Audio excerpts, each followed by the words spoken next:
We're rolling. Rolling in my 6-4.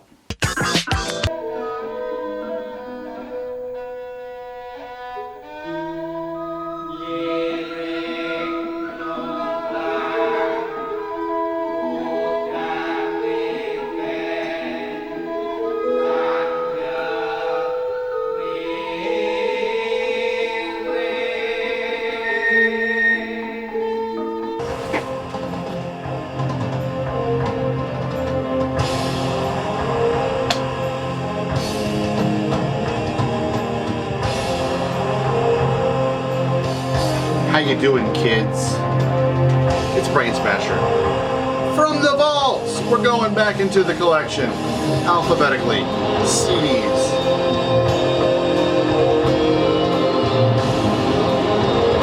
What a record. Oh, feels good to put this on. I'm a little jittery. I'm a little amped up. Feeling a little scatterbrained. I put an offer in on a house today. I've never done that before. I don't consider myself a grown-up, really. So this is a big deal for me.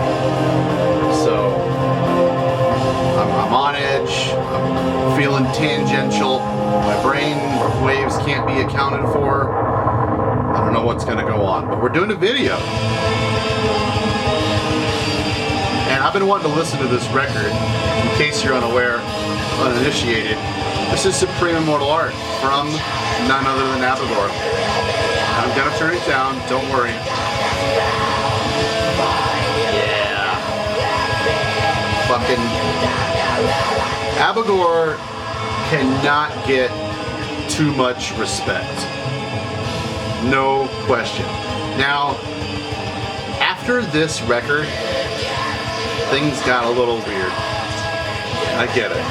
But Supreme Immortal Art, I don't love it as much as I want to, but I've been meaning to go back and listen to it with a little more honed appreciation for it.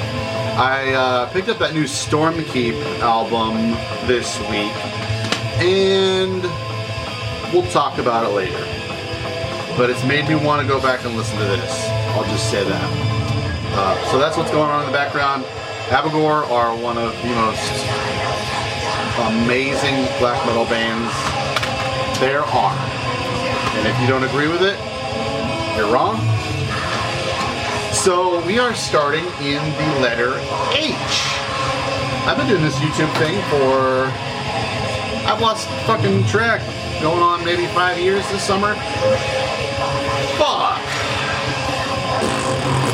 And we're only in the H's. I've done something like 350 videos. We're not even halfway there yet. In my whole collection, the H's, well, you can see kind of the big hole there.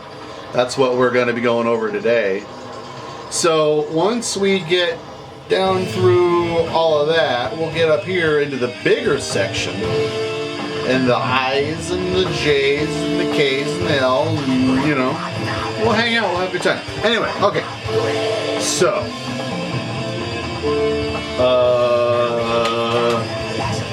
if I do wind up buying this house and we wind up moving, could be a lot of things.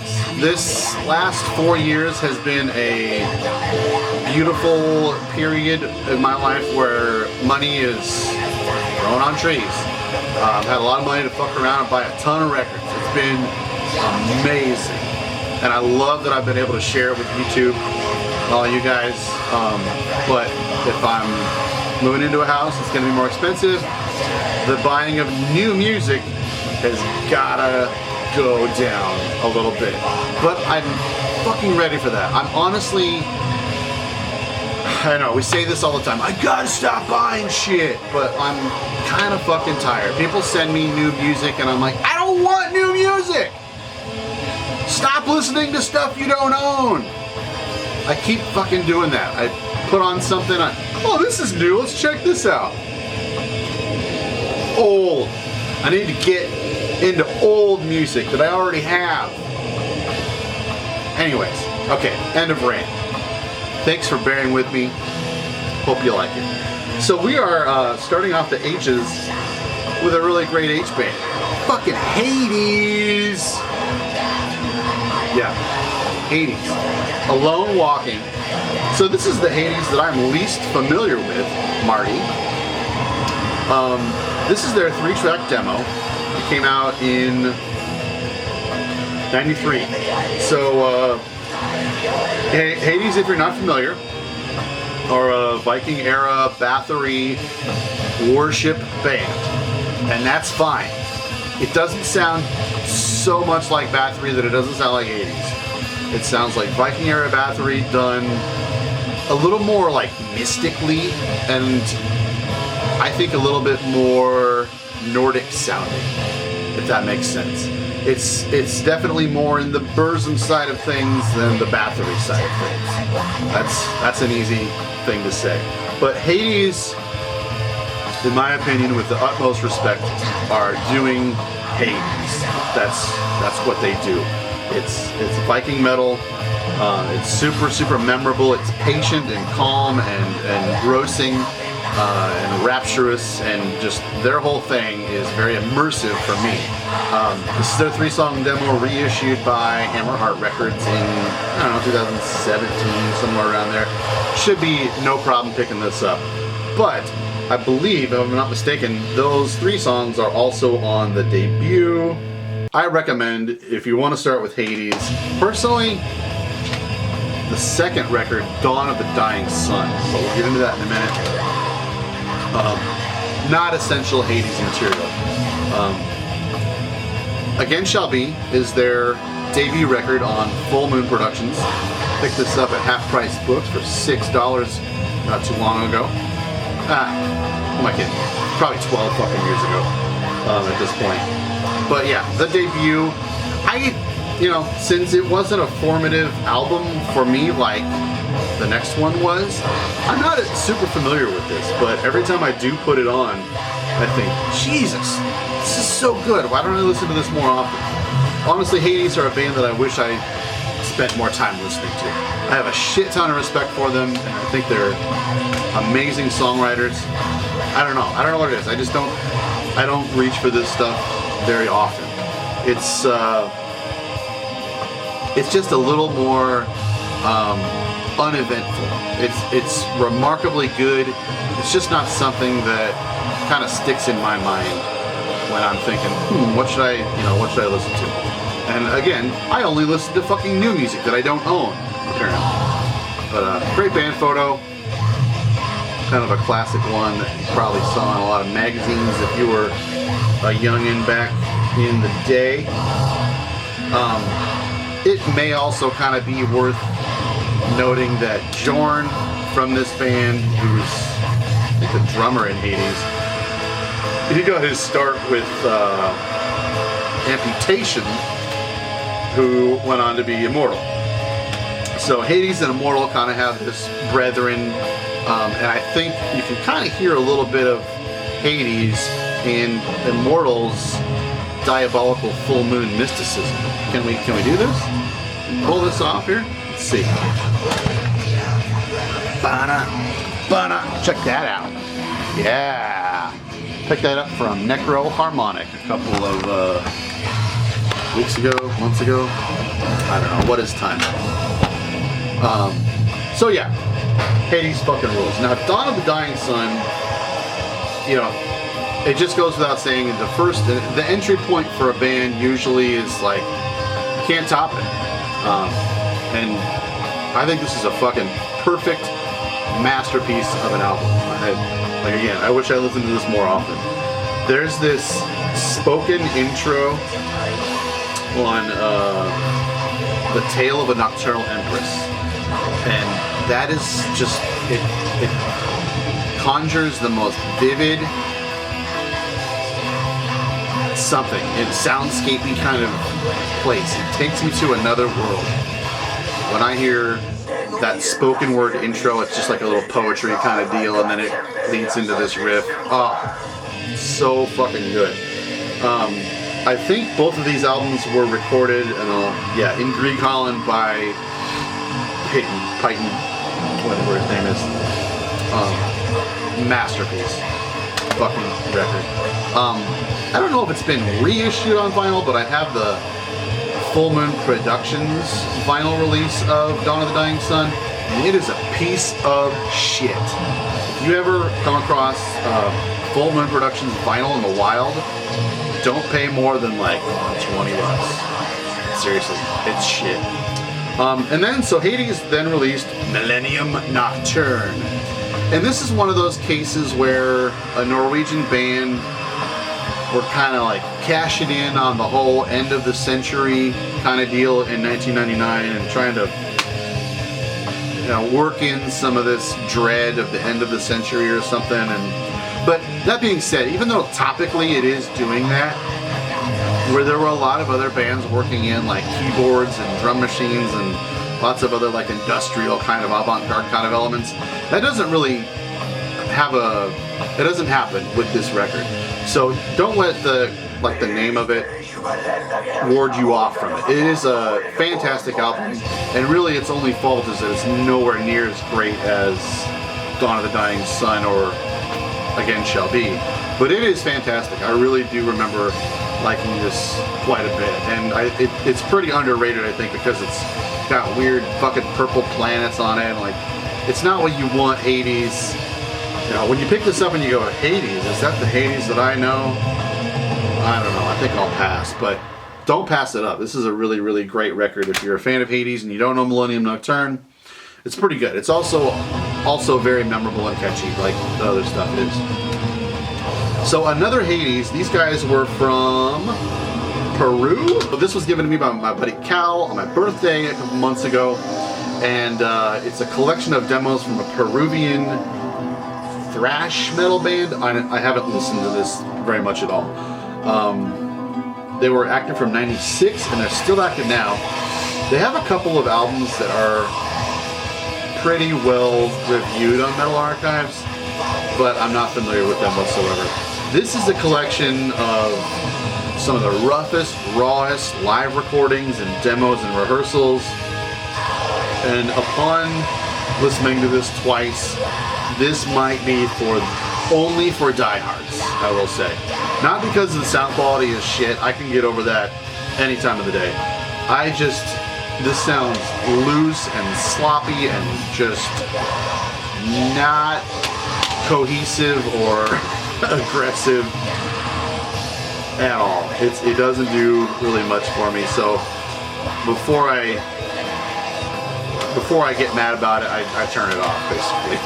It's yeah. So it's material from '86 to '92, South American death metal. I've heard a lot of South American death metal. There's nothing really deathly about this. The stuff is really early and probably very innovative for its time, but a lot of this kind of stuff is really lost on me. That might go to Eric Bauer, if you're interested. Hit me up. Next we're going to get into Hemorrhage, Morgue Sweet Home. So I'm not super familiar with Hemorrhage. I do like them. In fact, I listened to all three of these a couple of months ago, and kind of can't remember what I thought of them. I want to say, I don't know what order these came out in. So this is Morgue Sweet Home, 2002. Anyways, Hemorrhage are a carcass worship band through and through. We got Groom. I want to say this one was the one I really liked the most. And this one, yeah. No, 96. These guys have been around for a minute. And then we have Anatomical Inferno. Damn autofocus, sometimes you got me and sometimes you don't. Still fighting it. Looks good now, right? And this one came out in '98. So we got Groom, Anatomical Inferno, Morgue Sweet Home. I do think most people, kind of think of this as the Hemorrhage album that you need. But yeah, it's just straight up, it's carcass worship, but I think over the years, Hemorrhage have managed to be endlessly creative and making their own sound.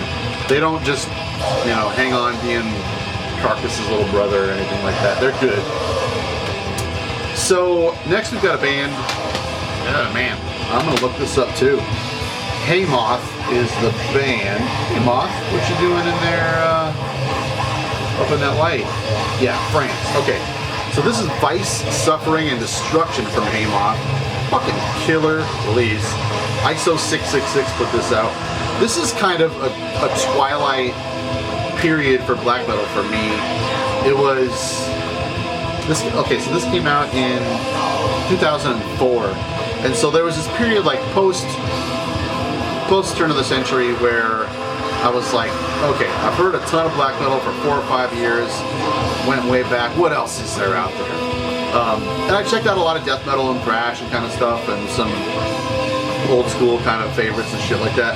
And then I went back to black metal, and there was a lot of really good stuff coming out of Europe between those years. I want to say this twilight period that I'm kind of painting for you ends around 2005 or so. And this was a highlight for me, Vice, Suffering, and Destruction. It's just black and white, fucking kind of almost like leather pants black metal, but it's fucking grim, it's monochromatic, just grim and nasty fucking black metal. This is one of those, like the time period where with the Pagan Flames distro, we started trading with a lot of those labels, and we would get in a ton of this stuff that I wouldn't ordinarily have been exposed to around that time. So that is a super, a big part of that period of time for me. I was downloading a ton of albums that I would never have access to back then. So like high-speed internet was coming around in 2002 or 3. So I was downloading everything to get my hands on, and then Pagan Flames stuff was trading a bunch of stuff from Europe. So like I was all about all that kind of Horna and all that kind of myriad of Finnish stuff, French stuff, German stuff, moving away from the Scandinavian kind of favorites around there. Heimoth are good. I don't listen to them really very much anymore. I do remember there being a solo project of, I want to say, the drummer of Heimoth called Spectre, and it was really fucking, it was like even more grim than Heimoth was. So Heimoth, weirdly enough, got picked up, I want to say, by Southern Lord. Southern Lord kind of has this tendency, at least they did back in this time, they would just kind of like cherry pick a random band and try them out. I could be wrong on this one. I think Southern Lord did, fuck it, they're right here. So this is an EP called Contamination. It's hand numbered, and yeah, Southern Lord put it out. So it's like hand numbered but limited 2,000 copies, and it's an EP. So like, I don't know, it's good. I don't remember it being anything bad about it as a follow-up to Vice, Suffering, and Destruction. Come to think of it, actually, it's not an EP now that I look at it. It is a full-length album. I should put those on again and refamiliarize myself with albums that I already own. Anyways, a lot of notes to self here. I know I'm kind of like speaking rhetorically to you guys tonight, so thanks for putting up with my scatterbrained nerves on the edge of blade right now. So next we've got Hammerfall. We've talked about my thoughts on Hammerfall a couple times. And they should have definitely done Crystal Age more and again and never stopped. But thankfully we have Crystal Age, one album. I believe this is the debut of Hammerfall, Legacy of Kings. I was never a fan of this kind of stuff. When it comes to power metal, I like it to be limitlessly epic and catchy and melodic and fun and have all kinds of bombastic orchestral kind of stuff going on. Stuff like Luca Turilli, Blind Guardian, Rhapsody, Domine, Lost Horizon. Those are bread and butter power metal to me. This is super accessible, like mall metal to me. I know it's not that bad, but it's just like power metal for your dad to me. I mean, there was a video on this album, I think, where they're all playing hockey.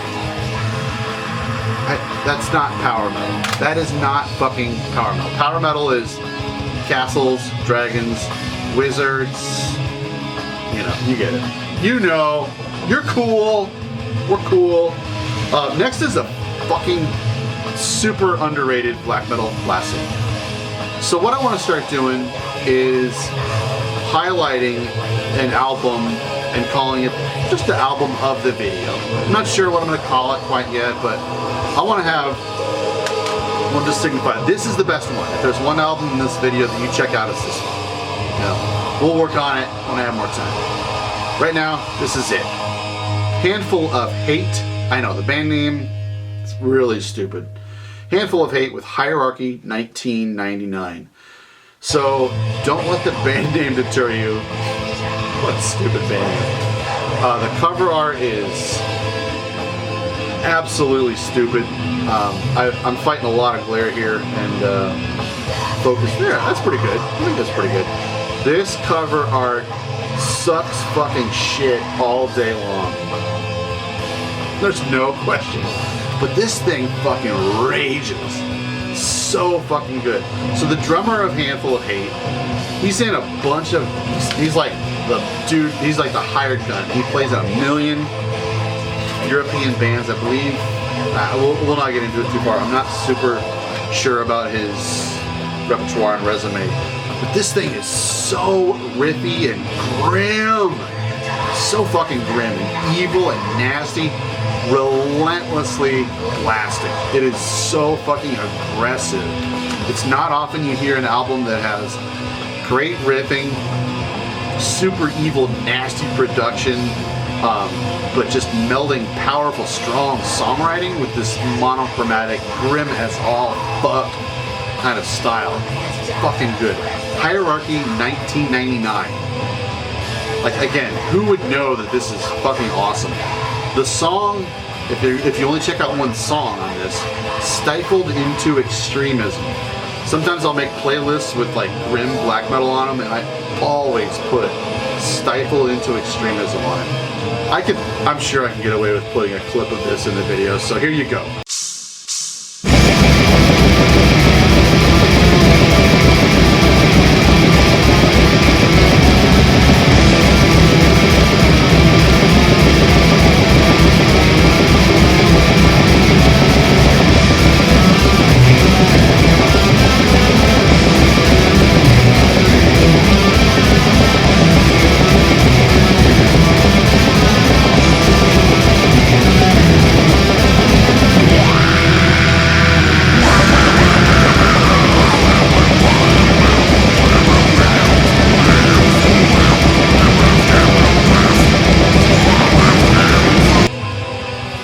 Wasn't that fucking amazing? Handful of Hate. These guys have quite a few albums out there, and I don't know. They could. I should probably dig into that. I do have another one of their albums coming up here, but they were from Italy. And dude, check this out. Believe me, it's so fucking nasty and good. So that was 1999, duh. And this album is called Vice Crown. I believe Marty sent me this. So this came out 4 years later, and according to Metal Archives, it has the exact same rating as Hierarchy 99. So 1999. So I don't know. This could be great. I may have listened to it once since Marty sent me this a couple years ago. I definitely should. I'm kind of looking forward to this idea of maybe buying this house. We should find out in a couple of days. Probably by the time you're seeing this video, I should know whether we're buying a house or not. Super stoked on it, but where was I going with this? Okay, I'm kind of stoked on the idea of like really having to cut down on buying a lot of records because I won't have the money to be able to stretch it until we really get things going and, you know, get through the whole process of things. And in a couple of months, I think, just without being too candid, rent here, mortgage here is like super, super, super cheap. Less than I've ever paid for a place in my life, I think. So it's been amazing. I'm super thankful for it, but yeah, gonna be paying more. I became familiar with this band. Found this in a used band a couple years ago. Not that that's a great story or anything, but so it's a duet, mostly sung by duo. Most of the songs are sung by this guy, and he's got this really low baritone kind of voice, but there's something kind of like churchy and kind of formal about the way they present their songs and the things that they sing about. This isn't like mopey, personal singer-songwriter kind of stuff. It's really well embellished, and it's a really, really interesting and fun thing to listen to. It's kind of churchy in style, but it has this sort of sinister kind of morbidity or kind of a sinister edge to it that makes it a little more alluring to people, you know, of our ilk, of our Motley Crue. I'm doing a great job tonight, thank you. So yeah, this is good. I wish I listened to this more often. Should probably check in and see if they have any new stuff that I don't already own, because I hate albums that I already own. But yeah, Hanson Family are really, really good. This is good stuff. If you're like, I don't know, if you're maybe feeling a little weird about getting into some country kind of stuff, this might be kind of an album that kind of draws you more in that direction without getting your feet too wet, I would say. And lastly, we have Harm, Obduro Singultus. This is an album that I made all of the music on. I ordinarily don't like keep physical copies of this stuff. No, that's a lie. I actually do. So this is an experimental, avant-garde, noisy, industrial, ambient kind of thing that I did back when I was about 20 years old or so. I really dig the art on this. So this is a photo that I found in a drawer of lost photos when I worked for Office Max, of an old lady and a kid holding a couple of dead rabbits with a shotgun. This is one of my favorite artists. I'm sure you've seen this in kind of a bigger painting. This is my favorite artist, Aubrey Beardsley. I have Aubrey Beardsley's signature tattooed on my chest. Little known fact there. So this is called Obduro Singultus. This is Latin for endlessly drowning or something like that. This was kind of another version of the logo that I made there, Harm.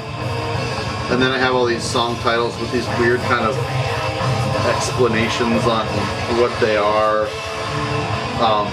I thought it was really cool to call a project Harm. I kind of still like that name to this day. Nothing in here, this is just a CDR.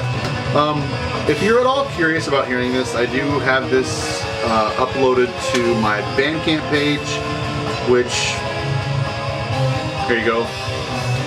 Yeah, it's weird. I wouldn't say it's necessarily good or anything. I had a lot of fun working with my good friend Ron on this. It's mostly me, but I got into stuff like Skinny Puppy, Aphex Twin, Dead Voices on Air, a couple other weirdo kind of things, and I just felt like making weird alien music.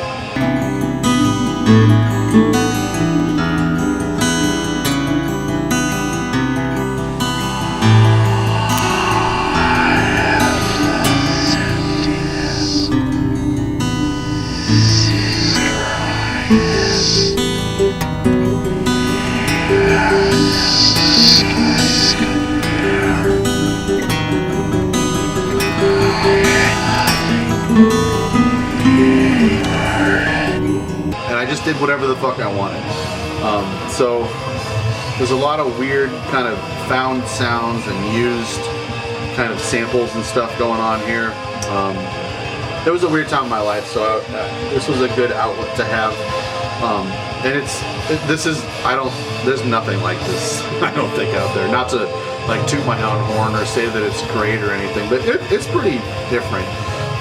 After I did this album, sorry, I got cut off there. It was a busy time for that year or so that I was doing this. I was singing in a noise band called Cannibal Horse, playing shows live. I was doing vocals in the studio with Satan's Almighty Penis. I was doing a ton of solo stuff. I did like 3 or 4 solo albums in the span of a couple of years. So after I did Harm, I did something called Clean Mountain, which is even more weird and bonkers. This is really, really dark, kind of depressive, suicidal, I guess, kind of stuff. Not that I was suicidal, but I really wanted to make just dark, bleak, alone music. Clean Mountain was just weird, and I had kind of gotten through that period of time, and I wanted to make fun music. So Clean Mountain was kind of a further iteration of this kind of weird, noisy mashup kind of stuff. And it's more like rhythm driven. It's more, I wanted to make fun of dance music. Not that it really sounds anything like dance music. I'll put a fun clip of it at the end of this video so you can check it out. And by all means, I think it's Name Your Price on Bandcamp, on my Bandcamp or all that stuff. Check it out. I can't imagine if you're going to buy it, but if you're interested in buying my music, go for it. I'm going to donate all the proceeds to the Georgia Voter Initiative, because if we don't win back the Senate majority in the House, not in the House, in the Senate, Joe Biden's presidency will be without balls. We gotta fucking do this. So, thanks for joining me. Check out every single one of these albums, and we'll see you next time. Thanks.